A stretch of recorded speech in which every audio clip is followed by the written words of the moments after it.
அப்போஸ்தலர் நடபடிகள் 7ஆம் அதிகாரம் 55வது வசனத்திலிருந்து 60வது வசனம் வரைக்கும் வாசிக்க கேட்போம்.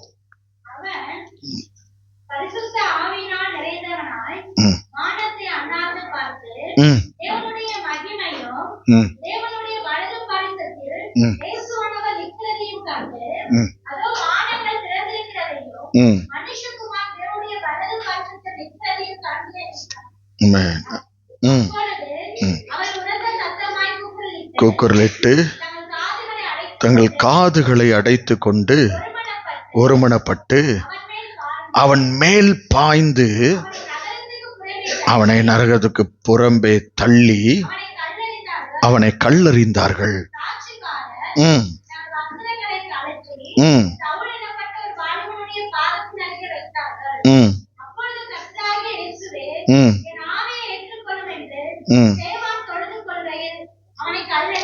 அவனை கல்லெறிந்தார்கள்.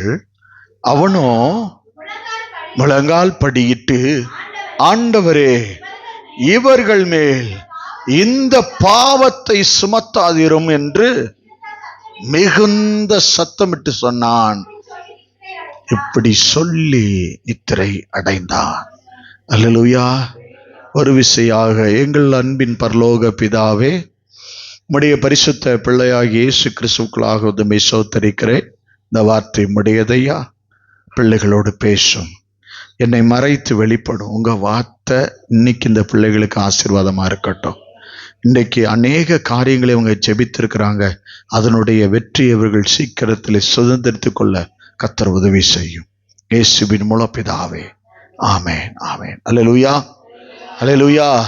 இந்த பகுதியிலே ஸ்தேவானுடைய மரணத்தை பற்றி, அதாவது முதல் இரத்த சாட்சியை குறித்து எழுதப்பட்டிருக்கிறது. அந்த மனுஷனுடைய விசுவாசம் பலத்த விசுவாசமாயிருந்தது.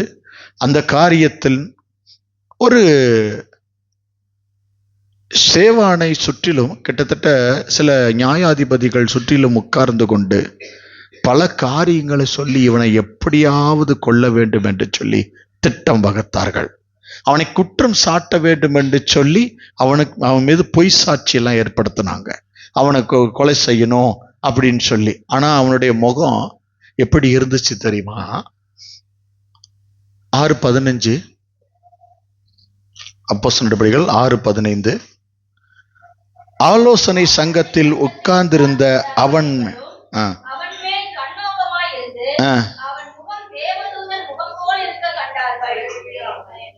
எப்படி இருக்கு முகம்? தேவ தூதனுடைய முகம் போல மாறி இருந்துச்சான். அல்லேலூயா. பாருங்க, அவனை சுற்றில் இருக்கிறவங்க குற்றச்சாட்டுறாங்க. இன்னும் கொஞ்ச நேரத்துக்குள்ள கல்லறிந்து கொல்ல போறாங்க. ஆனா கல்லறிந்து கொல்ல போகிறனுடைய முகம் ஒரு தேவ தூதனை போல காணப்படுகிறது. நான் இன்னைக்கு இந்த சட்டைகளை பார்த்தேன். தேவனுடைய அந்த தேவ தூதர்களுடைய சட்டைகளை நான் பார்க்கிறேன். ஆச்சரியமா இருந்தது. சட்டைகள் இப்படி கை இருக்கு, இங்க இருந்து விங்ஸ் அப்படியே வரிசையா அப்படியே ஒவ்வொன்றா இறகாலகா கொர்த்தது போல ஒயிட்டா அப்படி இருக்கு. அந்த கை மேல போகும்பொழுது ஒரு கிண்ணறம், தாவீது வாசிக்கிற கிண்ணறம் இந்த இடது கையில பிடித்திருக்கிறாங்க. அப்படிப்பட்ட தரிசனத்தை இன்றைக்கு நான் பார்த்தேன். அல்லேலூயா. இன்றைக்கு பாருங்க, அவன் முகம் எப்படி இருந்துச்சான் அப்படின்னா, இங்க இருக்க யாரோ ஒருத்தங்க அவங்களுக்கு அப்படிப்பட்ட காரியம் உண்டாயிருக்குன்னா, அப்ப விசுவாசத்திலையும் பரிசுத்தாவிலும் அவங்க நிறைஞ்சிருக்காங்கன்னு அர்த்தம் இல்லையா? இங்க அப்படித்தானே சொல்லப்படுது. அவன் அந்த 6ஆம் அதிகாரம் 15ஆம் வசனத்துல, ஆலோசனை சங்கத்தில் உட்கார்ந்திருந்த அனைவரும் அவன் மேல் கண்ணோக்கமாயிருந்து அவன் முகம் தேவதூதனை எல்லாருக்கும் தெரிஞ்சுச்சான். தரிசனத்தை காண ஆரம்பிச்சாங்க. ஆனா அவர் நீண்ட பிரசங்கம் பண்ணாரு, ரொம்ப நேரம் பிரசங்கம் பண்ணாரு. எல்லாத்தையும் குறித்து அந்த வரலாறுகள் முழுவதையும் சொன்னார். இந்த அதிகாரம்லாம் வாசிச்சு பார்த்தீங்கன்னா தெரியும். அநேக காரியங்களை அவர் சொன்னார். சொல்லி முடித்த பின்பு அவங்க கல்லெடுக்க ரெடி ஆனாங்க. அல்லேலூயா, அல்லேலூயா. இந்த வசனம் சொல்லுது, பரிசுத்த ஆவியிலே அவன் நிறைந்திருந்தான் என்று எழுதியிருக்கிறது. 55வது வசனத்தை வாசிங்க. எப்படி இருக்கான்? பரிசுத்த ஆவியினால் நிறைந்தவன். முதல்ல எடுத்தோடனே உங்கள்கிட்ட கேட்டனா, ஆண்டவர் அந்த கேள்வியை கேட்க வச்சாரா? உங்களுக்குள்ள பரிசுத்தாவி இருக்கா? பரிசுத்தாவின் நிறைவு இருக்கா? நீங்க பக்கத்தில் உள்ளவங்களை பார்த்து கேட்டீங்க, பரிசுத்தாவி உங்ககிட்ட இருக்கா? அப்ப இருக்கான்னு நீங்க கேட்டதுக்கு இங்க என்ன சொல்றாரு? நீங்க இந்த வசனத்தை கவனிச்சீங்கன்னா ஏன் அந்த காரியத்தை அங்க கேட்டார்னு புரியும். ஏன்னா பரிசுத்த ஆவியினால் நிறைந்தவனாய் ஒரு மனுஷன் இருந்தானா, பரிசுத்தாவி அவனுக்குள்ள நிறைவு வந்த உடனே அவனுக்கு எதிராக எழுப்பி வர்ற கல்ல பார்க்க மாட்டான், வானத்தை பார்ப்பான். பரிசுத்தாவில் நிறைந்தவனாய் அவன் வானத்தை அண்ணாந்து பார்த்து தேவனுடைய மகிமையும் தேவனுடைய வலது பாரிசத்தில் இயேசுவான நிற்கிறதையும் கண்டான். பரிசுத்தாவியில நிறைந்திருக்கிறவங்க, அவங்க நெருங்கி வரக்கூடிய, அவங்க ஆவியில அவங்க நிரம்பி இருக்கிறாங்கன்னா, ஆவியில அவங்கள ஒண்ணுமே அசைக்க முடியாது. அவங்களுக்குள்ள ஒரு நிறைவான ஒரு காரியத்தை பரிசுத்த ஆவியானவர் நிறைத்து வைத்துருவாரு. அவங்களுக்கு தேவைக்காக எங்க நிக்க மாட்டாங்க, அவங்க ஆண்டவர்கிட்ட மட்டும்தான் நிற்பாங்க. ஆவி இல்லாதவன் எதையாவது ஒரு சின்ன விஷயம் வந்தா உடைஞ்சிருவான். ஆவியானவங்க கூட இருந்தாருன்னா பார்த்துக்கலாண்டா, கத்தர் கூட இருக்கிறாரான்னு, கத்தர் நான் நடத்துவாரான் நம்புவான். கத்தர் என் கூட இருந்து என்னை பலத்தை கொடுப்பார். ரெண்டாவது, வானத்தை நான் அந்த பார்ப்பான். அல்லேலூயா. பூமியில எத்தனை கல் நம்ம மேல வரும். நீ கெட்டவ, உன்னால ஒண்ணும் முடியாது, நீ எதுக்கும் தேர மாட்ட, இப்படி பல கல்லை எறிவாங்க. ஆகாதவ, நீ வழி இல்லாதவன், நீ அசுத்த, நீ காலம்புள்ள அப்படியே தான் இருப்ப, பல கல்லை எறிவாங்க. ஸ்தேவான் பரிசுத்தாவினால நிரம்பினதுனால வானத்தை பார்த்தான். எங்க பரலோகம் திறந்திருக்கிறத பார்த்தான். எப்பயுமே கல் வரும், கல்லை பார்க்காத பரலோகத்தை பாரு. அல்லேலூயா. உங்க கண்கள் எங்க இருக்குது? பூமியை பார்க்குதா, இல்ல அவன் கண்களை போல பரலோகத்தை பார்க்குதா, இல்ல உன் பிரச்சனையை பார்த்துக்கிட்டு இருக்கா? பிரச்சனையை பார்த்துக்கிட்டே இருந்தா, கல்லை பார்த்துக்கிட்டே இருந்தா பிரயோஜனம் ஆகாது. இங்க பரலோகத்தை நோக்கி பார்க்கணும். அப்பதான் ஒரு ஒரு பிரச்சனைக்கு ஒரு முடிவு, ஒரு நல்ல முடிவு. அல்லேலூயா. இருக்கீங்களா? உங்க பிரச்சனையை பார்க்காதீங்க, உங்க பிரச்சனையை விட அவர் பெரியவர்னு அவரை பாருங்க. அல்லேலூயா. இருக்கீங்களா? அங்க எழுதியிருக்கு, இயேசு நிற்கிறதை அவன் கண்டான். இல்லையா? அந்த வசனத்துல பாருங்களேன், இயேசு நிற்கிறத, இயேசுவானவர். பொதுவா வேதத்துல இயேசு தேவனுடைய வலது பாரிசத்தில் உட்கார்ந்து இருக்கிறாருன்னு தான் எழுதியிருக்கு. எத்தனை தடவை அவர் ஒரு ஒரு எபிரேயர் 1:3 வாசிங்களேன். 1ஆம் அதிகாரத்துல 3வது வசனத்துல, இவர் அவருடைய மகிமையின் பிரகாசமும் அவருடைய தன்மையின் சொரூபமுமாய் இருந்து சர்வத்தையும் தம்முடைய வல்லமையுள்ள வசனத்தினாலே தாங்குகிறவராய் தம்மாலே தாமே நம்முடைய பாவங்களை நீக்கும் சுத்திகரிப்பை உண்டு பண்ணி உன்னதத்தில் உள்ள மகத்துவமானவருடைய வலது பாரிசத்திலே உட்கார்ந்திருக்கிறவர், உன்னதமானவருடைய பிதாவின் வலது பாரிசத்துல உட்கார்றவர். ஆனா இங்கே எழுதியிருக்கு அவர் நின்னாரு, நிக்கிறார்னு எழுதியிருக்கு. அங்க ஆண்டவர் சொல்றாரு, ஒரு சாட்சி மரிக்கும் பொழுது, இரத்த சாட்சி மரிக்கும் பொழுது ராஜா, அந்த தேசத்தின் ராஜா எழுந்து நின்று வரவேற்பாராம். ஸ்தேவானை வரவேற்க உன் தேவன் நின்னாரு. உன் சாட்சி எப்படி இருக்கும்? உன் சாட்சி எப்படி இருக்க போகுது? உன்னை வரவேற்க இயேசு வருவாரா?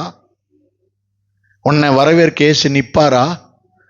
ஆண்டவர் அப்படி உங்களிடத்துல எதிர்பார்க்கிறாரு.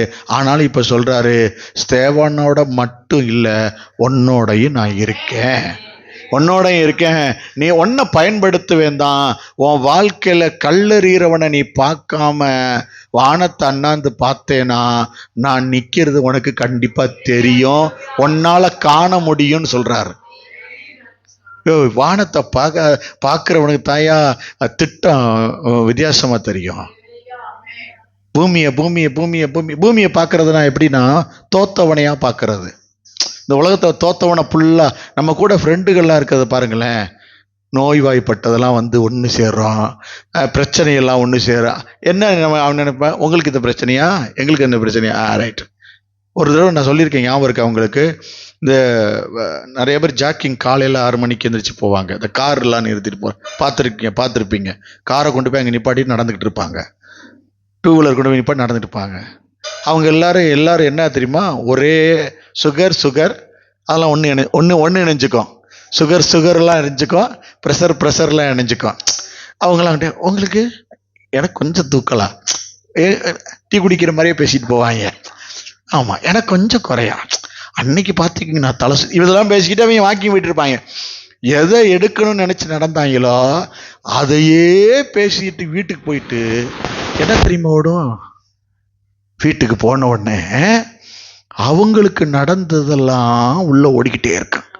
ஒரு நாள் எனக்கும் வந்துருமோ.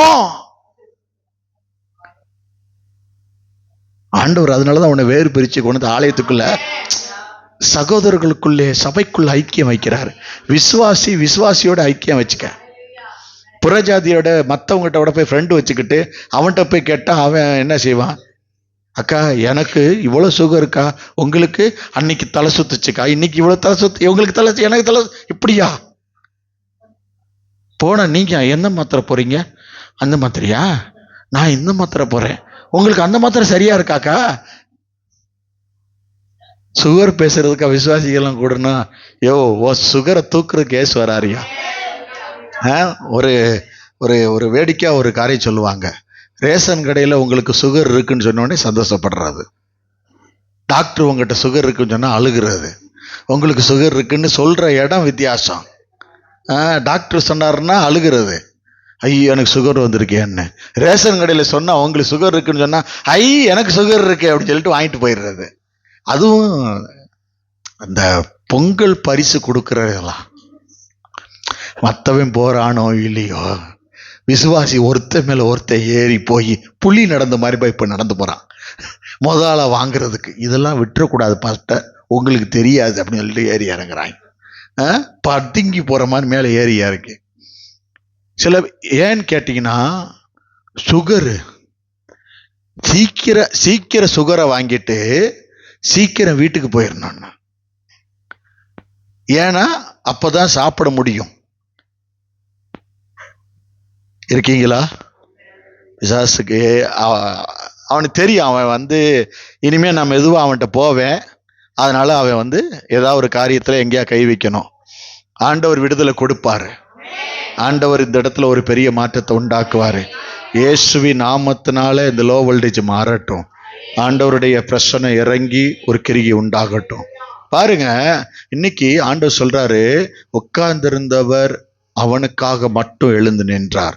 இன்றைக்கு ஆண்டவர் உன் வாழ்க்கையில கல்லறியறவனை பார்க்காம நீ அவருக்காக நீ அண்ணாந்து வானத்தை பார்த்தேனா இயேசுவை நிற்கிறத நீ காண முடியும் என்று இயேசு சொல்லுகிறார். அல்லேலூயா. இந்த 57வது வசனம் 58வது வசனம் வாசிங்களேன். அவர்கள் உரத்த சத்தமாய் கூக்குரலிட்டு தன் காதுகளை அடைத்து கொண்டு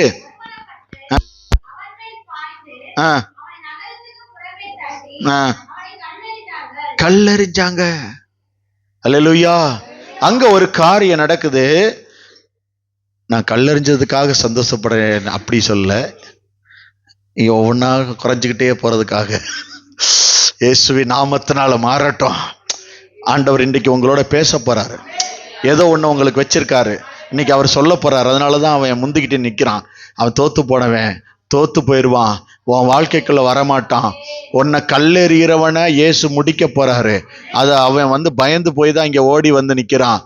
அவன் என்ன தெரியுமா, அந்த உலக மக்கள் எல்லாரும் அவன் சொல்ற காரியத்தை கேட்டு மனம் திரும்பிடுவோமோன்னு பயம் வந்து அவங்க எல்லாரும் என்ன செஞ்சுட்டாங்களாம், காதுகளை மூடிக்கொண்டார்களாம். காதை அடைச்சிட்டாங்க.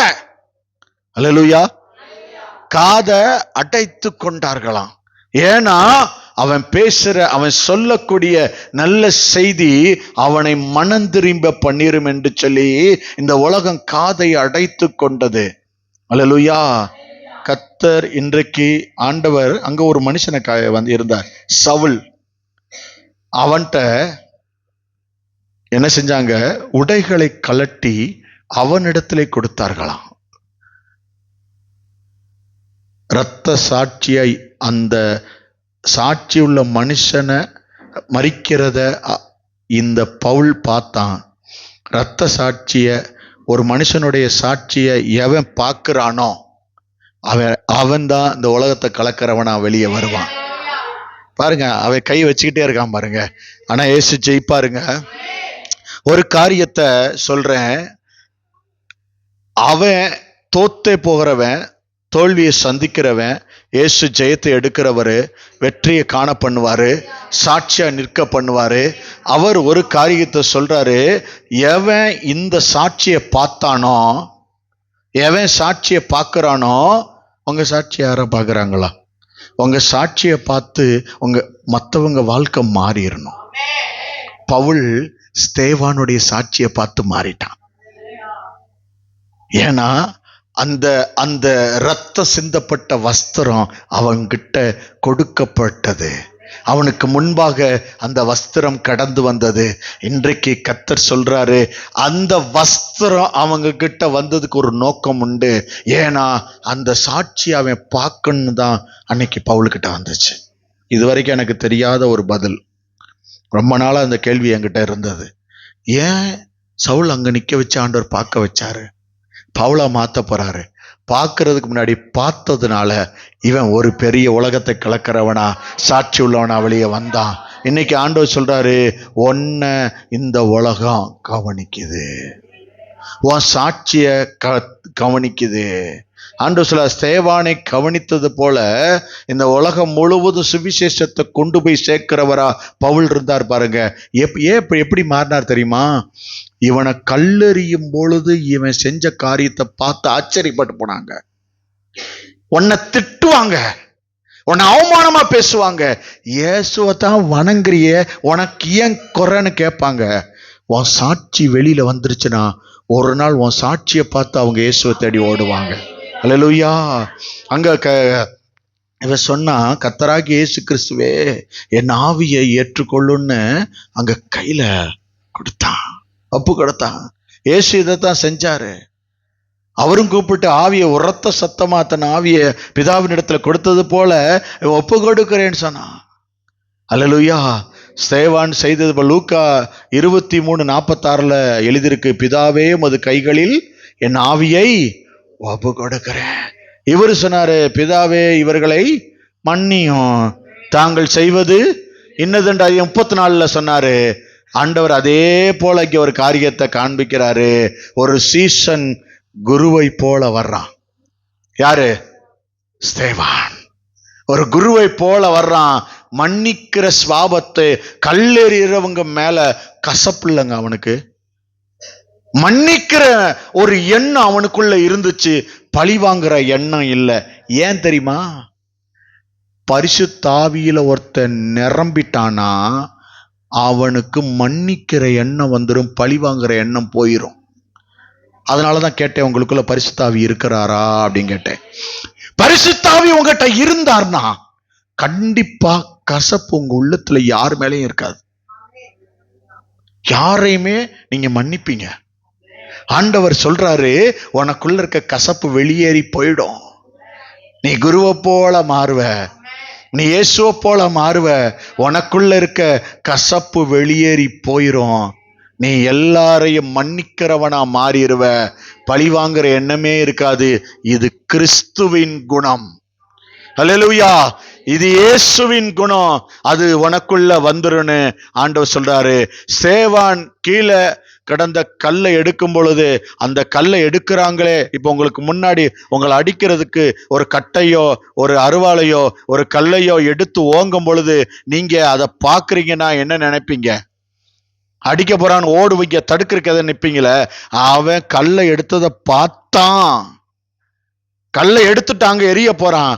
நான் அவருக்காக நான் இதை ஏற்றுக்கொள்ளுகிறேன்னு ஏற்றுக்கொண்டான். இன்னைக்கு இந்த உலக மனிதர்கள் உங்க மேல கல்லை எரியலாம். இயேசுக்காக நிற்கும் பொழுது, டிராக்ஸ் கொடுக்கும் பொழுது, இயேசுக்காக சுவிசேஷம் அறிவிக்கும் பொழுது, ஒரு மனுஷனை காப்பாத்த நிற்கும் பொழுது, இந்த உலகம் சொல்லலாம், நீயே நடக்க முடியாதவன், நீ இயேசுவை குறித்து சொல்ல வந்துட்டியான்னு கேட்பான். அப்ப இந்த கல் வரும் பொழுது, பிதாவே இவர்களை மன்னியும், தாங்கள் செய்வது என்னதென்று அறியாதிருக்கிறார்கள் சொல்லணும். ஆண்டவர் உங்ககிட்ட எதிர்பார்க்கிறாரு. நீ இப்படிப்பட்ட காரியங்கள் உன் வாழ்க்கையில நடக்கணும் என்று இயேசு விரும்புறாரு. இந்த காரியங்களை ஆண்டவர் கவனிக்கிறாரு. அல்லேலூயா. உரத்த சத்தமாய் ஸ்தேவான் பேசினான். மரணம் அவனை தேடி வந்தது. ஒரு மனுஷனை மாத்த போகுது. அவன் உண்மையாய் சாட்சியாய் கர்த்தருக்காக எதை எல்லாத்தையும் செய்யறவனா அவன் மாறப்போறான்றத கர்த்தர் கண்டுபிடிச்சிட்டாரு. அல்லேலூயா. ஸ்தேவான் சொன்னா, வானத்தை நான் பார்க்கிறேன், காண்கிறேன்னா. வானத்தை பார்க்கறியா? நீ ஜெபம் பண்ணும் போது இல்ல உன்னை எவனாவது எதையா சொல்லும் பொழுது நீ வானத்தை பார்க்கறியா? நீ வானத்தை பார்த்தேனா இயேசு நிக்கிறது கண்டிப்பா உனக்கு தெரியும்.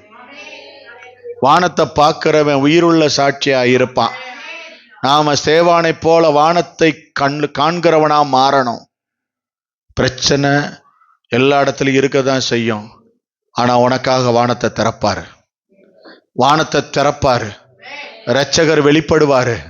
இன்றைக்கு கர்த்தர் கேட்கிறாரு, உன் ஆவியே என் கையில ஒப்பு கொடுக்க முடியுமா? உன் பகைங்கனை உன்னால மன்னிக்க முடியுமா? உன்னை எதிரியா நினைக்கிறவனோட கூட நீ அன்பின் ஐக்கியத்தை உண்டாக்க முடியுமா? உன்னை இந்த உலகத்துக்குள்ள காட்டி கொடுக்கணும்னு நினைக்கிறவனை உன்னால மன்னிக்க முடியுமான்னு இயேசு கேட்கிறார். மன்னிக்க முடியுமா? சிநேகிதனேன்னாரு. இந்த சிநேகிதனை பத்தி உங்களுக்கு தெரியுமா? காசை வாங்கிட்டு இயேசுவை காட்டி கொடுத்தவன். மனுஷகுமாரனை முத்தமிட்டு காட்டி கொடுக்கிறியான்னு கேட்டாரு. எவ்வளவு மனசுக்குள்ள வேதனை இருந்திருக்கும். நமக்கு கொடுக்குற சாப்பாடெல்லாம் ஒருத்தன் வீட்டுக்குள்ள உட்காந்து சாப்பிட்டு, நம்ம ஜெபிக்கும் போது நடக்கிற மிராக்கல்ஸ் எல்லாம் பார்த்துட்டு, நம்மளை போய் காசு வாங்கிட்டு, இந்த பாஸ்ட் என்ன வேலை செய்யறாரு தெரியுமா? இந்த பாஸ்ட்டுக்கு வெளிநாட்டுல இருந்து எக்கச்சக்க கோடிக்கணக்கான பணம் வருதுன்னு போய் சொல்றாங்க பாருங்க. அப்ப எப்படி இருக்கும் அவருக்கு? அதனாலதாங்க பாஸ்ட் கார் வாங்கியிருக்காரு, அதனாலதாங்க பாஸ்ட் இது பண்ணியிருக்காரு, அதனாலதாங்க வீடு கட்டியிருக்காரு, அதனாலதாங்க அவர் நகையை அதனாலதான் இந்த கல்லெறிகிறது ஸ்தேவான் பேசாம வாங்கிட்டனாலதான் அவன் இயேசுவை பார்த்துக்கிட்டே கனம் பெற்றவனா இருக்கான். ஒருத்தர் குற்றம் சொல்லிக்கிட்டே இருக்கான் பாருங்க, கல்லெறிஞ்சு அவருக்கு வெளிநாட்டுல இருந்து பணம் வருதுன்னு. அவன் சீக்கிரம் விழப்போறான். ஏன்னா அவருக்காக வேலை செய்யறவனை குற்றப்படுத்திட்டு நிக்கிறான்ல, அவன் கட்டாயம் விழுந்துருவான். அவன் எந்திரிக்க மாட்டான். ஏன்னா ஆனாலும் கர்த்தர் பாருங்க, ஒரு மூர்க்க வெறி கொண்ட சவுல பவுலா மாத்தி இந்த பூமிக்கு சாட்சியா இன்னைக்கு வச்சிருக்காரு. மாற்றுவாரு. இன்றைக்கு ஆண்டவர் கேட்கிறாரு, நான் மாற்றுவேன், நீ நம்புறியா? நீ நம்பினேனா உன் சாட்சி தனிப்பட்ட சாட்சியா தான் இருக்கும். நீ மன்னிக்கிற அந்த குணத்தை எனக்குள்ள கொண்டு வந்துருவேன். நான் மன்னிக்கிற காரியத்தை காண்பிப்பேன்னா இயேசு உன்னை பார்ப்பாரு. முதல்ல டெஸ்ட் நடத்திடுவாரு. மன்னிக்கிறேன்னு சொல்லிட்டீங்க, சர்ச்சிலிருந்து கிளம்பிட்டீங்கன்னா மன்னிக்க முடியாதவனை கொண்டு வந்து முன்னாடி நிப்பாட்டிடுவாரு. ஒண்ணுமே செய்ய முடியாது. தம்பி நீங்க மன்னிங்கப்பா அப்படின்னுவாரு. ஏசப்பா நீங்க மன்னிச்சே ஆகணும் ராஜான்னுவாரு. ஒண்ணுமே செய்ய முடியாது. அப்படியே கட்டி பிடிச்சி முத்தம் கொடுத்து, கையை கொடுத்து, மனுஷகுமாரனை காட்டி கொடுத்த மாதிரியே முத்தம் கொடுத்துட்டு, ஓ உனக்கு எனக்கு சமாதானமியான்னு சொல்லிட்டு ஓடி வரணும். அல்லேலூயா. நீங்க செஞ்சீங்கன்னா நீங்க இயேசுவை போல மாறி இருக்கீங்கன்னு அர்த்தம். ஆண்டவர் இயேசுவை போல மாறி இருக்கீங்கன்னா உங்க வாழ்க்கையை பார்த்து கண்டுபிடிச்சிருவாரு. குணம் வந்துரும்ல. ஆண்டவர் உங்ககிட்ட கல் எறிகிறவனுக்கிட்ட அன்பை காட்டுறான். உங்க குடும்பத்துல நிறைய பேர் இருப்பாங்க. சில பேரை உங்க வீட்டுக்குள்ளேயே வச்சிருப்பாரு. சூப்பரா இருப்பாங்க. உள்ளே இருந்து கல்லை மச்சுன்னு எரிஞ்சுக்கிட்டே இருப்பாங்க. அவனை அப்படியே வச்சுக்கிட்டே இருப்பாரு. அவன் கல் எரிஞ்சுக்கிட்டே இருப்பான். நீ எப்படி நீ மாறிட்டேனா அவன் கல்லை போட்டு துண்டை காண துணியை காணன்னு ஓடியே போயிடுவான். அது வரைக்கும் உன்கிட்ட ஏதோ ஒன்று இருக்குன்னு அர்த்தம், முழங்கால் போடலைன்னு அர்த்தம், வானத்தை அண்ணாந்து பார்க்கலைன்னு அர்த்தம். நீ பார்க்காதனால தான் அவன் கல்லை வச்சுக்கிட்டே இருக்கான். ஆண்டவர் நிற்கிறத பார்க்குறியா? உன் ஜெப அறையில் ஆண்டவர் நிற்கிறத நீ பார்த்துருக்கியா? இல்லை ஆலயத்தில் நான் கண்ணை மூடி பார்க்குறேங்க, ஆண்டவர் இங்கே நிற்கிறாரு, அப்படி பார்த்துருக்கியா? ஆண்டவரை நீ அப்படி பார்க்குறேன்னா அப்போ உன் வாழ்க்கையில் ஒரு பெரிய பெரிய திட்டத்தை உனக்கு வச்சிருப்பாரு, பெரிய மாற்றத்தை உன்கிட்ட கொடுத்து உன்னை சாட்சியாக தான் வச்சிருப்பார். இருக்கீங்களா? கர்த்தர் அப்படிதான் உங்களை நடத்துவாரு, உங்களை வெக்கப்பட விடவே மாட்டாரு. ஒரு சில ஆண்டவர் சொல்றாரு, சில குடும்பங்களில சண்டை வந்த உடனே அவங்க என்ன செஞ்சுறாங்க, நேரா போய் முழங்கால் போடுற. எதுக்கு முன்னாடினா டிவிக்கு முன்னாடி முழங்கால் போட்டுக்கிறாங்க. போட்டு டிவி எடுத்து ஆன் பண்ணி சத்தமா வச்சு அவங்க பேசுறத கேட்கக்கூடாதுன்னு சத்தமா வச்சு, இல்லைன்னா வேற ஏதாவது சேனல் போட்டு கவனத்தை திசை திருப்பி அந்த கவலையெல்லாம் மறக்கிறாங்களாம். எப்படிங்க போகும்? எப்படிங்க போகும்? பைபிள்ல ஆதியாகமத்தில் எழுதியிருக்கு, பாவம் வாசற்படியிலே படுத்திருக்குமா. எப்படிங்க போகும்? ஆமாங்க, எங்க வீட்டு வாசல்ல எங்க மாமியார் படுத்திருக்காங்கன்னு சொல்லிடாதீங்க. நான் அப்படி சொல்லலை, அந்த அர்த்தத்தில் நான் பைபிள் வசனம் சொல்றேன். வாசற்படியிலே படுத்து கிடக்கும். உங்க குடும்பத்தை கஷ்டத்துல இருந்து காப்பாற்றணும். ஆமா, கர்த்தர் பெரிய மாற்றத்தை உங்க வாழ்க்கையில கொண்டு வரணும். ஏசு கஷ்டத்துல உங்களை கை தூக்கி எடுக்கிற நல்ல தகப்பனவர். அல்லேலூயா. உங்க சில வேளைகளில் நீங்க நினைப்பீங்க, உங்க பிள்ளைகளுக்கு வேலை இல்லை, இல்லை உங்க பிள்ளைகளுக்கு படிப்பு சரியில்லை, இல்லை என் பிள்ளை ஃபெயில் ஆயிருச்சு, இல்லை என் பிள்ளை மார்க்கு சரியா இல்லை, இல்லை ஸ்கூல்ல இந்த மாதிரி பிரச்சனை வந்துடுச்சு, அப்படி நீங்க மனசு உடைஞ்சு நிக்கலாம். சில போராட்டம் அப்படி எழும்பி வரலாம். ஏசு சொல்றாரு, நான் நிக்கிறேன் உனக்காக, நீ தைரியமா என்கிட்ட முழங்கால் போடுறியா? நான் உனக்காக நிக்கிறேன். பரலோகத்தை அண்ணாந்து பாக்குறியா? நீ மாதிரியா இருந்தேனா உன் பிள்ளை முன்மாதிரியா இருப்பா. ஸ்கூல்ல ஆண்டவர் சொல்றாரு, இன்னைக்கு நீ முன்மாதிரியா உன் பிள்ளைய வைப்பேன். ஆண்டவர் சொல்றாரு. இப்ப நம்ம பிள்ளைங்க யாருக்கிட்ட இருந்து கத்துக்குவாங்கன்னு நினைக்கிறீங்க? நம்ம கிட்ட தானே கத்துக்குவாங்க. நம்ம பிள்ளைங்க நம்ம என்ன பேசுறோமோ அவங்க கத்துக்குவாங்க. இப்ப நீங்களும் உங்க கணவரோ இல்லை நீங்களும் உங்க மனைவியோ கைகோர்த்து ஜெபிக்கிறீங்கன்னு வச்சுக்கோங்க. டெய்லி ஜெபிக்கிறீங்க, ஒரு 10 நிமிஷம், ரொம்ப நேரம் வேணாம். நீங்க 2 பேரும் ஜெபம் பண்ணிக்கிட்டே இருக்கீங்க. உங்க பிள்ளைங்க பாக்குது. எதை கத்துக்குன்னு நினைக்கிறீங்க? புரியலையே. இப்படி பார்த்தா எனக்கு புரியல, நீ அடுத்து சொல்லுன்னு சொல்ற மாதிரி இருக்கு உங்ககிட்ட. இப்ப நீங்க 2 பேர் எல்லாம் கணவன் மனைவி நின்று 2 பேரும் கெட்ட வார்த்தை பேசுறீங்க. என்ன கத்துக்குன்னு நினைக்கிறீங்க? பிள்ளைங்க இருக்கா இல்லையாங்க? ஏங்க, நீங்க என்ன செய்யறீங்களோ நாளைக்கு உங்க பிள்ளை செய்ய போறாங்க. நீங்க இயேசுதான் எனக்கு எல்லாமே நின்னா உங்க பிள்ளைங்க நாளைக்கு இயேசுதான் எல்லாமே நிப்பாங்க. அவங்க வேற யாருக்கிட்டையும் கையேந்தி நிக்க மாட்டாங்க. அதனாலதான் ஆண்டவர் இன்னைக்கு சொல்றாரு, நீ நிக்கிறியா? நான் நிக்கிறேன் பரலோகத்துல. நான் உன் பிள்ளைய முன்மாதிரியா நடத்துவேன், கலங்க விட மாட்டேன். நான் உன்னோட இருக்கிறத நான் காண்பிப்பேன். நான் உன் கூட இருந்து இதை சமாளிப்பேன். நீ நம்புறியா? நான் சமாளிப்பேன் நம்பினேன்னா அந்த அந்த இடத்துல நன்மை நடக்கும், அது மாற ஆரம்பிக்கும். உன் பிள்ளை தப்பு பண்ணிட்டு வரும் பொழுது ஆண்டு சொல்றாரு, நீ தண்டிக்காம அவனை கூடயே தானே வச்சுக்கிற. எப்படி சொல்றீங்க? தம்பி இது தப்புப்பா, இது இனிமே செய்யக்கூடாதியா அப்படின்னு சொன்னா எப்படி இருக்கும்? ஏன் செஞ்சேன்னு சொல்லி 5 விரல்ல 15 விரல் பதிகிற மாதிரி. அது என்னங்க 15 விரல்? இந்த கை வலிக்குதுன்னு இந்த கையில, காலில் 2 மீதி, எல்லா விரலும் அவன் முதுகுலையும் கை காலில் இருந்தா என்னங்க நடக்கும்? நாளைக்கு அவன் எப்படி வளருவான்? பார்த்தீங்களா? அவனுக்கு ஆக மாட்டேங்குது. அவனுடைய திட்டத்தை ஃபுல்லா உடைச்சு போடுறாங்களே இங்க. ஆமா, எப்படியோ அவன் கண்டுபிடிச்சிடறாங்களே, ஏதோ ஒன்று நடக்குது அப்படின்னு சொல்லிட்டு ஆண்டவர் சொல்றாரு, உன் பிள்ளைய தப்பு பண்ணும்போது நீ கண்டிச்சுட்டு உன் கூட வச்சுக்கிறிய, நான் உன்னை மட்டும் எப்படி துரத்தி அடிப்பேன், நான் மட்டும் எப்படி உன்னை விட்டுடுவேன்னு இயேசு கேட்கிறாரு. சில காரியங்கள்ல நீங்க கடும் சொற்கள் பயன்படுத்துறீங்களா, அதெல்லாம் கொஞ்சம் மாத்திக்குங்க. உங்க பிள்ளைங்கள்ட்ட கடிஞ்சொற்கள், ஏசப்பா அப்படி கடிஞ்சொற்களை கொடுத்தாருன்னா எப்படி ஆகும்? நல்லா கடுமையா பேசி விட்டாருன்னா என்ன ஆகும்? அவர்கிட்ட வரும்போது மட்டும் அவர் அன்பா பேசணும். அவர் எப்படி சொல்லணும் தெரியுமா? பயப்படாத தம்பி, பயப்படாதயா, நான் உன் கூட, அப்படி சொல்லணும். ஆனா நம்ம மட்டும் திரும்பி கொன்றுவோனே, மிதிச்சிருவோனே, அடிச்சு அங்க நம்ம மட்டும் திரும்பி அப்படி சொல்லுவான். அதனாலதான் ஆண்டு சொல்லுவாரு, ஒருத்தவன் 5000 கடை வாங்கினானா, ஒருத்தன் 50,000 கடை வாங்கி வச்சதை நான் ஒருத்தன்ட்ட. இந்த 50,000 கடன் வாங்கினான் பாருங்க, பைபிளில் உள்ளதை சொல்றேன். 50,000 கடன் வாங்கினான் பாருங்க, அவன் 5,000 கடன் கொடுத்துருந்தான்.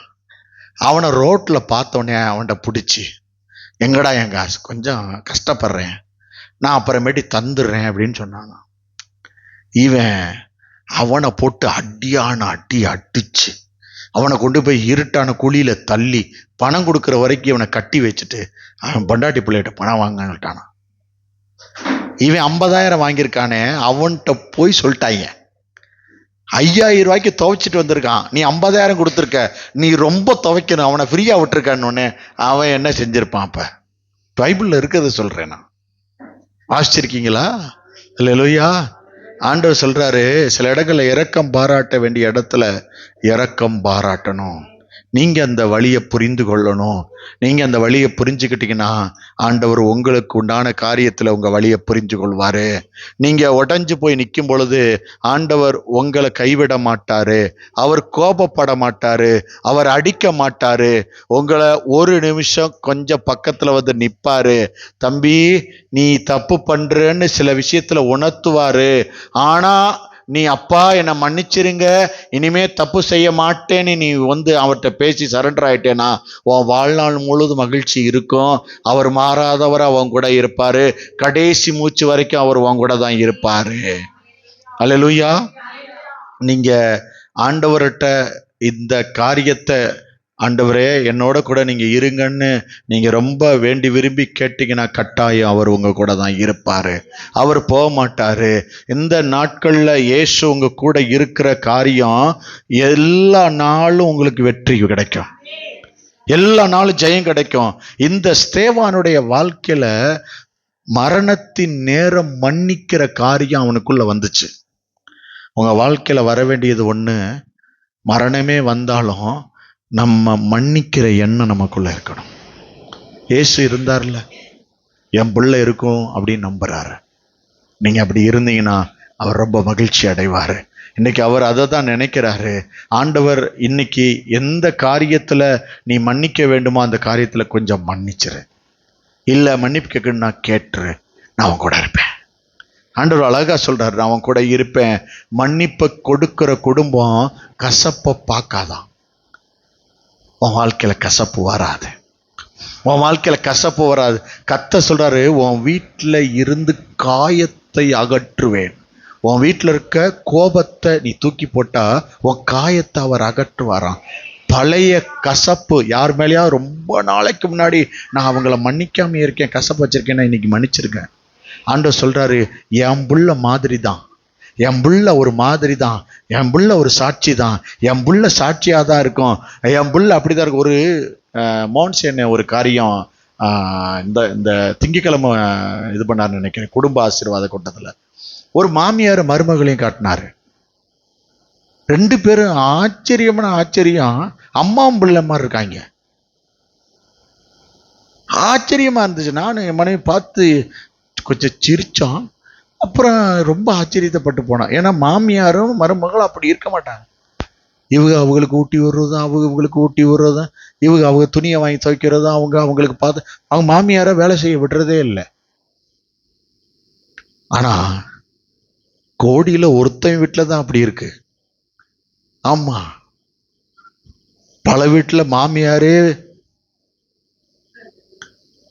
பல வீட்டுல ஏப்பா துணியை கொஞ்சம் மிஷினில் நீ போடும்போது சேர்த்து போடு. உங்க துணியில் எங்கள் துணியோட சேர்த்து போட முடியாது. உங்க துணி தனியாக தான் தைக்க முடியும். ஆமாங்க. அப்படி இடத்துல மாமியார் சேலையை வாங்கி துவைச்சிக்கிட்டு இருந்துச்சு.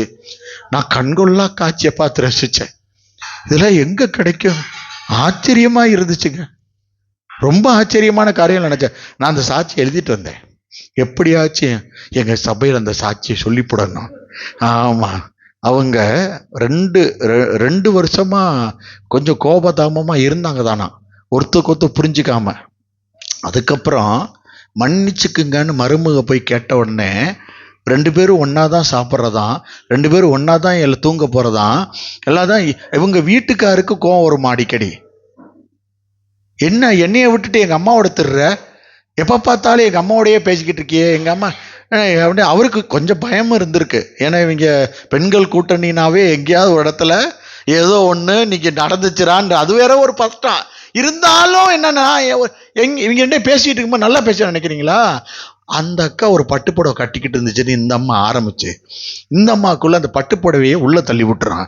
இந்த அம்மா வீட்டுக்கு வந்து, ஐயா ஒரு பட்டுப்புடவை கிட்டுப்புடவை பீரோ நிறைய, ஒரு பீரோ இல்ல 2 பீரோ இருக்கும்.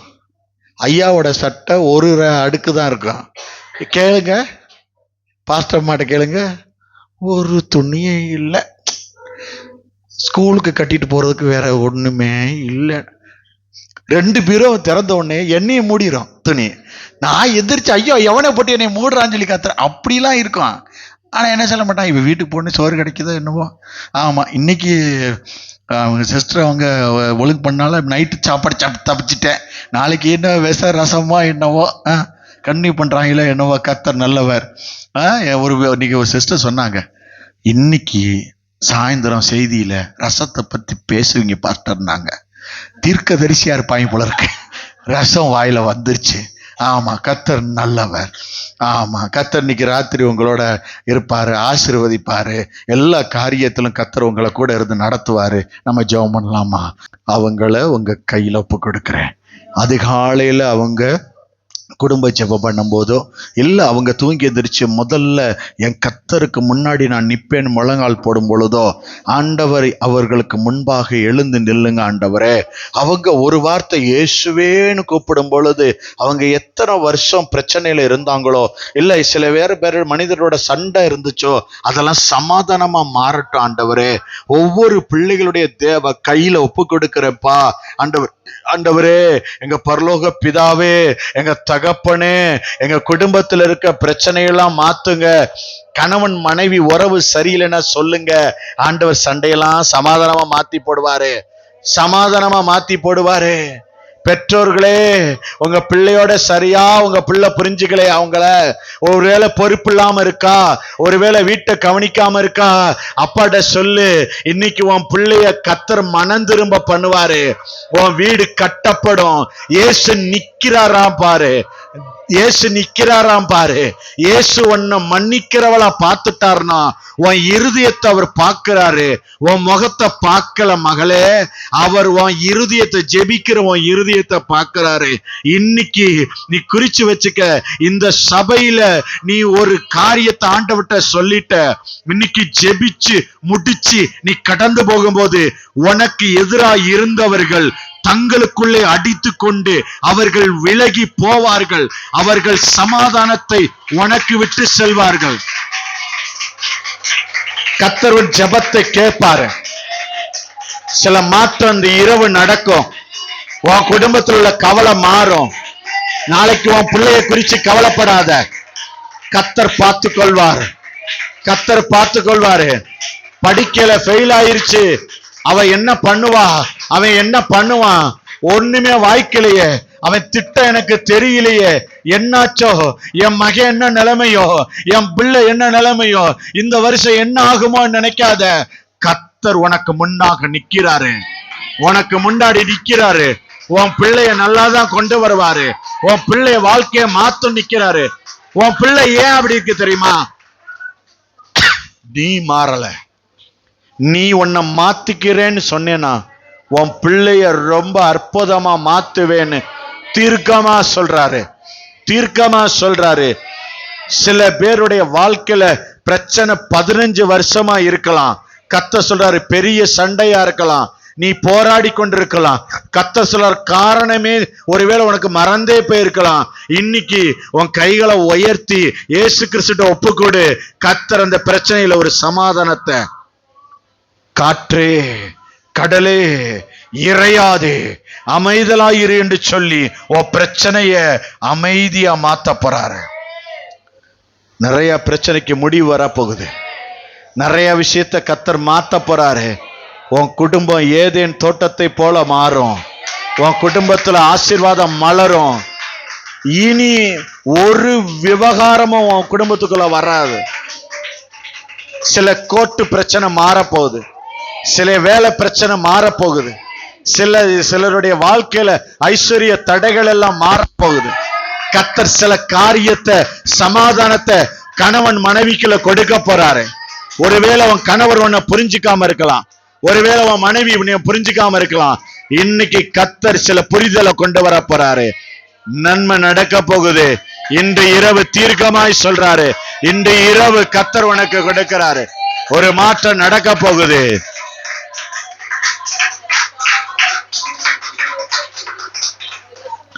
ஆண்டவர் உன் கடன்ல ஒரு பிரச்சனை, ஒரு காரியத்தை செய்ய போறார், அற்புதத்தை.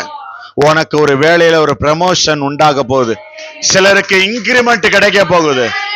சிலருடைய படிப்பு பிரச்சனை மாறுது, சிலருடைய படிப்பு பிரச்சனை மாறுது.